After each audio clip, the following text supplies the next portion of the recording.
বাংলাদেশের সবচেয়ে বড় পাইকারি মাছের আড়ত চট্টগ্রাম ফিশারি ঘাট। আজকের এই ভিডিওতে এই বাজারের কিছু গল্প শেয়ার করব আপনাদের সাথে।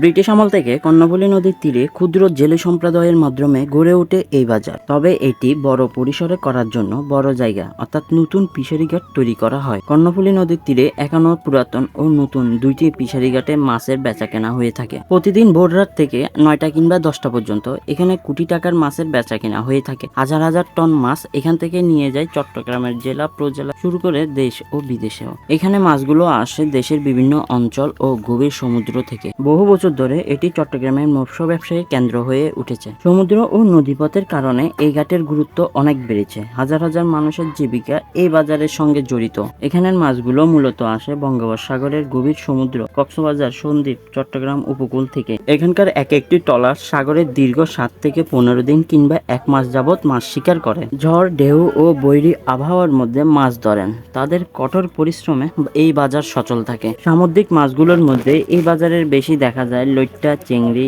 ইলিশ, রূপচাঁদা, কোরাল, পোয়া মাছ সহ বিভিন্ন প্রজাতির সামুদ্রিক মাছ।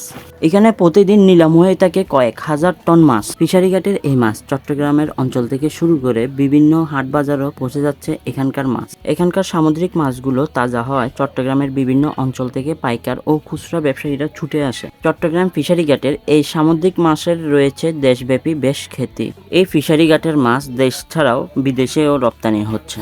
আর এই জন্য এখানে তৈরি করা হয়েছে কোল্ড স্টোরেজ কিংবা বরফ কলের কারখানা। এই বাজারে শুধু পাইকার কিংবা খুচরা ব্যবসায়ী নয়, ছুটে আসে এখানকার স্থানীয় মানুষরা দৈনন্দিন জীবনের জন্য তাদের মাছ কেনার জন্য।